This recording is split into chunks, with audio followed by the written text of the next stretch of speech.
नमस्कार। 21 मार्च को आखिरकार केजरीवाल ईडी के शिकंजे में आ ही गए।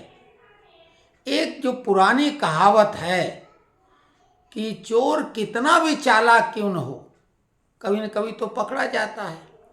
हालांकि केजरीवाल के बारे में तरह तरह की जानकारियां आ रही हैं, लेकिन जो मीडिया है, मुख्य मीडिया, टीवी न्यूज़ चैनल, उनका मुंह केजरीवाल ने नोटों के बंडल से भर रखा है। इसलिए छन छन के ही कुछ खबरें जो मजबूरी में चलानी पड़ रही हैं, वही खबरें अभी पहुंचाई जा रही। साथ में ये तरकीब भी निकाली जा रही कि महिमा मंडन किया जाए। पहले तो केजरीवाल ने जो जेल से सरकार चलाने की बात की थी, उसको मीडिया ने सही साबित करने की कोशिश की। पहले पत्नी के द्वारा संदेश पढ़ा गया और फिर सरकारी फरमान आतिशी मार्लेना के माध्यम से कि दिल्ली वासियों का रहनुमा भाई जो है वो जेल से उनकी चिंता कर रहा है। खैर, हम आपको बिल्कुल नई बात बताएंगे जो अभी तक न तो मीडिया ने बताई न किसी यूट्यूबर ने।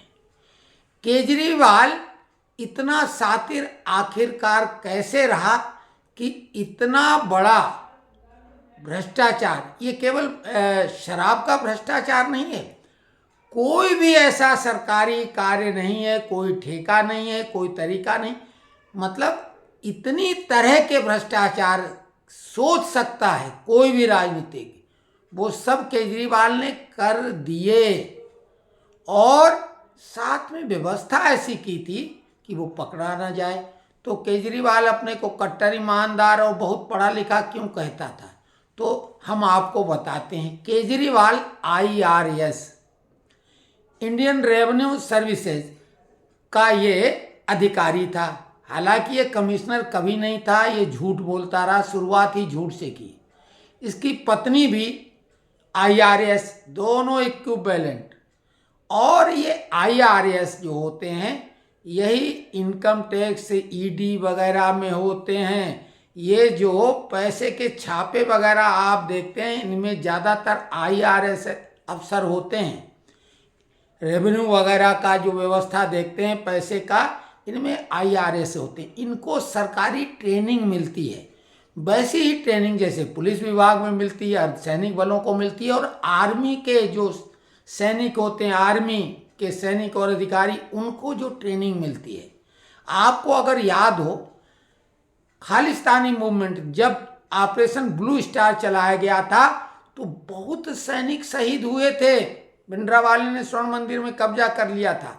और उस मूवमेंट के पीछे भिंडरावाले का नाम सभी जानते हैं, लेकिन एक नाम था सहबेग सिंह, जो 71 के बार का हीरो था बांग्लादेश का। जब विभाजन हुआ पाकिस्तान से अलग होके, उसमें जनरल सहबेग सिंह था। इंदिरा गांधी ने एक दिन पहले सेवानिवृत्त कर दिया था, जिसकी वजह से वो खुन्नस खा के खालिस्तानी मूवमेंट के साथ जुड़ा और उन खड़ाकुओं जो बोलते थे उन आतंकवादियों को, उनको ट्रेनिंग दी। एक आदमी ने इतना खतरनाक संगठन बनाया और जो कि बेहद खतरनाक थी।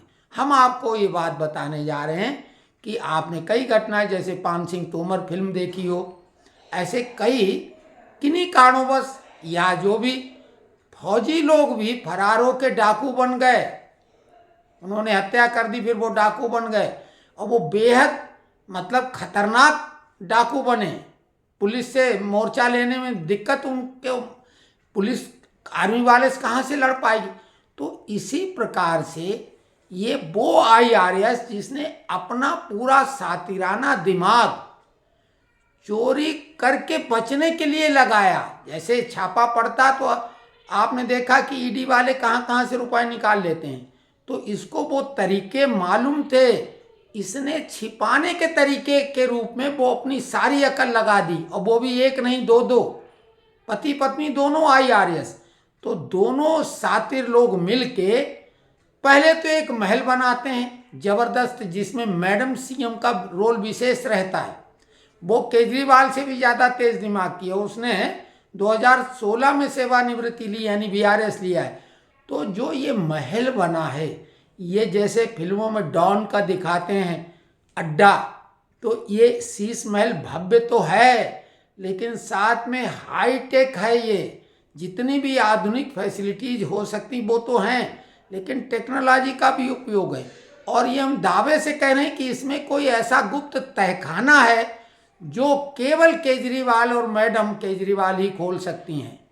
उसका जो भी पासवर्ड होगा, क्या होगा, और 2 घंटे के दौरान ईडी के अफसर वहाँ तक पहुँच ही नहीं सकते, ये बात तय है। साथ ही इस शीश महल से जुड़ा एक और बंगला कब्जे में है, तो दोनों की कनेक्टिविटी होगी। अगर इस बंगले को सीज भी कर दिया जाए तो दूसरा बंगला उसके रास्ते वो सारा माल जो इसके तहखाने में होगा वो पार हो जाएगा। तो सरकार से गुजारिश है कि वो दोनों बंगले, आसपास के और बंगले, बिल्कुल एग्जिट पॉइंट कोई दूसरा हो सकता है और बराबर नज़र रखी जाए। ये जो बोलते हैं कि चवन्नी भी नहीं मिली, अरे चवन्नी तो मिल ही नहीं सकती, वो तो चलन में ही नहीं है। कितनी मजाक की बात करते हैं ये पढ़े लिखे बेवकूफ़ लोग। चवन्नी तो चलन में ही नहीं, वो कहाँ से मिलेगी, और चवन्नी के लिए वो गए। तो कुल मिला के नोटों का वो अंबार केजरीवाल के इस शीश महल के तिलिस्म में है, जो कि केजरीवाल और मैडम केजरीवाल ही जानती हैं। अब रही बात कि इन दोनों की ये सातिराना जो दिमाग था केवल और केवल बचाव के लिए कि कैसे चकमा दिया जाए, कहाँ से बनाया जाए, तो पूरी उसने एक ऐसी टीम बना ली। आपका जब जन्म हुआ तो बहुत इसमें पढ़े लिखे काबिल लोग, और वाकई में उन्हें लगता था कि वो राजनीति को बदलने आए, वो जुड़े थे, लेकिन एक एक करके उन सबको केजरीवाल ने धक्के दे के बाहर कर दिया। और रह कौन गए? संजय सिंह जैसे, जो जिनके ऊपर ठप्पा लगा कि सिनेमा की टिकट ब्लैक करते थे। मनीष सिसोदिया एक डिप्लोमा होल्डर, सिंपल सा, कोई बहुत बड़ा पत्रकार, अगर बताओ कि कौन सी इनकी पत्रकारिता का चमत्कार था। लेकिन जो बाकी वाकई में पढ़े लिखे या इसके जन्मदाता थे, शांति भूषण, प्रशांत भूषण, कुमार विश्वास और जो आशुतोष, इस टाइप से एडमिरल रामदास, इस टाइप के लोगों को इन्हें बाहर कर दिया। और भी जो खेतान वगैरह थे, शाजिया इल्मी, तो कोई भी नहीं रह गया। संजय सिंह, ब्लेकिया का ठप्पा लगा हुआ, और मनीष सिसोदिया जैसे लोग रह गए थे। तो केजरीवाल जैसे चतुर व्यक्ति को इनको नचाना आसान था, मोहरे के रूप में इनका इस्तेमाल किया। और उसे ये लगता था, उसने इकलौता ऐसा मुख्यमंत्री देश का जिसके पास कोई विभाग नहीं, कोई हस्ताक्षर नहीं करता था, इनको सबको मोहरे के रूप में उसने उपयोग किया। और खुरचन इनको भी मिलती रही होगी, इसमें तो कोई शक नहीं। लेकिन मेन बात यह है कि जिस तरह से प्रशिक्षित कोई आर्मी वाला अगर समाज में उतर जाता है डाकू के रूप में, तो पुलिस को काबू कर पाना बेहद मुश्किल होता है। ऐसा ही कुछ है केजरीवाल। और इसने क्या करिश्मा किया कि इसने एक अपनी जासूसी टीम बनाई, और इसमें आपने पेगासस का नाम सुना हुआ, उसका एडवांस वर्जन इजराइल से लेने की कोशिश की। अब पेगासस जैसा या उस टाइप इसने ले ही रखा होगा सॉफ्टवेयर, क्योंकि जो 160 पेज का डोजियर इसके यहाँ से मिला ईडी के अधिकारियों को, तो उससे तो उनके होश फाकते हो गए। क्योंकि जो ईडी अफसर छापा मारने गए तो उनके बारे में पूरा डिटेल, ऐसा डिटेल कि जिसको देख के उनकी रूह फना हो गई। उनके बीवी, बच्चे, रिश्तेदारों का फुल डिटेल आपने देखा ना, जैसे डॉन जब धमकी हीरो को देता है कि तुम्हारी माता जी इस समय मंदिर में, बेटा फलाने स्कूल में, बहन फलानी जगह है, बेटी वहाँ है। तो इस टाइप के 160 पेज का डोजियर जो एक फाइल मिली है, उसमें सबका डिटेल था ईडी के अधिकारियों। और बीच में जो खबर आई कि जो केंद्र सरकार के बड़े बड़े मंत्रियों और इवन प्रधानमंत्री तक की ये जासूसी करा रहा था, तो इसने सेवानिवृत्त सरकारी बहुत होशियार जो अधिकारी थे, लेकिन कई लालची तो होते हैं, ऐसी टीम बना रखी थी। और पेगासस का एडवांस वर्जन जब लेने की कोशिश की तो इजराइल ने मना कर दिया, बोला हम किसी स्टेट गवर्नमेंट को नहीं दे सकते हैं, कंट्री की जो एक सरकार है उसकी इजाज़त चाहिए। उसने वो भी गृह मंत्रालय के अधिकारियों से मिलने की बाद वो कोशिश की, तब वो जानकारी में आ गया, क्योंकि सारे तो बिकाऊ नहीं है, हालांकि इसने अधिकतर मैनेज कर रखे अधिकारी, मीडिया, जहाँ जो कुछ, लेकिन ये वो भूल गया कि ऐसा नहीं, देश में अभी भी ईमानदार लोग हैं, उन्हीं से सब कुछ चल रहा है, सबको नहीं खरीद सकता। अभी बीच में एक खबर और आई कि राघव चड्ढा की इनकी खटपट हो गई। राघव चड्ढा सुपर सीएम, जैसे कि सोनिया गांधी सुपर पीएम थी मनमोहन सिंह के समय, तो ऐसे ही एक सरदार भगवंत मान है, उनके सुपर सीएम राघव चड्ढा, जिनकी शादी अभी हाल ही में हुई परिणीति चोपड़ा से, तो वो भी लंदन में है। और खबरें ये चलाई जा रही हैं कि केजरीवाल से इनकी खटपट है, केजरीवाल से वो चड्ढा अब नाराज हो गए, अब वो राजनीति छोड़ के सब फरार हो गए। ये भी एक प्रचार। राघव चड्ढा वहाँ पे खालिस्तानी समर्थक जो ब्रिटिश सांसद हैं प्रीत, उनके साथ में लंदन में देखी गई। ये जो खालिस्तानी पूरा मूवमेंट है, जैसा कुमार विश्वास ने कहा था, ये केजरीवाल की देन है, सरकार को परेशान करना। किसान आंदोलन, शाहीन बाग, और ये पार्ट 2 किसान आंदोलन, जब इसे लगा कि समन पर समन मिल रहे हैं, तो ये किसान आंदोलन से, क्योंकि किसान आंदोलन करवा के जो 3 कानून वापस हो गए, ऐसे में हौसले और बढ़ गए थे। तो किसानों का दबाव बना के, इसे मालूम होता है करोगे हम नाक में दम कर देंगे, और नाक में दम करने की कोशिश की, लेकिन सरकार ने इस बार तैयारी और पुख्ता कर रखी थी। उसको अभी ये नहीं मालूम कि वहाँ भी मोदी और शाह बैठे हुए हैं।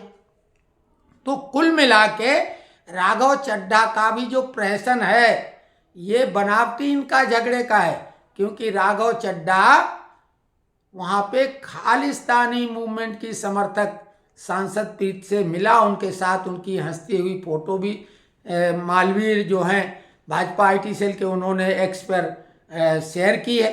तो कुल मिला के ये आप ये जिन्हें अब कहा जा सकता है डंके की चोट पे पापी है, क्योंकि पूरी कैबिनेट और खुद श्रीमान केजरीवाल जी अब सही ठिकाने पे पहुंच गए हैं। हम आपको एक बात और याद दिला दें कि सबसे पहले हम वो व्यक्ति थे जब गुजरात चुनाव के दौरान एक वीडियो हमने डाला था, तब जब केजरीवाल ने अपना जन्मदिन कृष्ण जन्माष्टमी के दिन का बताया था, तो हमने बोला ये तो खैर झूठ बोल रहा है, इसका जन्म कृष्ण जन्माष्टमी को नहीं हुआ था। लेकिन 24 घंटे में एक बार सरस्वती कंठ पे विराजती, इसकी एक बात का असर अब इस पे हो जाएगा। जन्म तो इसका कारागार में नहीं हुआ, यानी जेल में, लेकिन इसकी राजनीतिक मृत्यु जेल में तय है। 1 साल के अंदर ये जेल पहुंचेगा, क्योंकि इसने अब कृष्ण के साथ छेड़छाड़ की है। कृष्ण माफ नहीं करते हैं, राम जो है रियायत कर देते हैं, लेकिन कृष्ण का झूठा नाम लिया है तो वो जेल वाला असर होगा, और इसका अंत जेल से होगा। तो केजरीवाल की राजनीतिक मृत्यु तो जेल में हो जाएगी, शरीर रह जाएगा कोई काम का नहीं, खजाए कुत्ते जैसा। तो ये तय है। और सरकार अगर इसके इस शीश महल के तिलिस्म को डिकोड कर पाए, तो वो नोटों का खजाना अभी भी मिलेगा, अभी गायब नहीं कर पाया होगा। और साथ में उस बंगले सहित शीश महल की निगरानी लगातार रहनी चाहिए, ताकि वो जो खजाना है वो गायब ना हो सके। तो ये विश्लेषण कैसा लगा? अगर कमेंट्स बॉक्स में आप इसको बोलते हैं कि हाँ ठीक लगा और आगे करिए, तो हम और ज़्यादा केजरीवाल के बारे में वो बातें बताएंगे जो कोई भी नहीं बता सकता है, क्योंकि मीडिया तो बिल्कुल केजरीवाल के बिल्कुल पट्टा पड़ा हुआ है, केजरीवाल का पैसों का। तो होली की बहुत बहुत शुभकामनाएं, और आप खुशियों के रंगों से पूरे वर्ष तक सराबोर रहें, और अगले वर्ष जब आए तो इससे डबल होके खुशियां आपको मिलें। इन्हीं शुभकामनाओं के साथ आज को हम यहीं पे इस वार्ता को समाप्त करते हैं।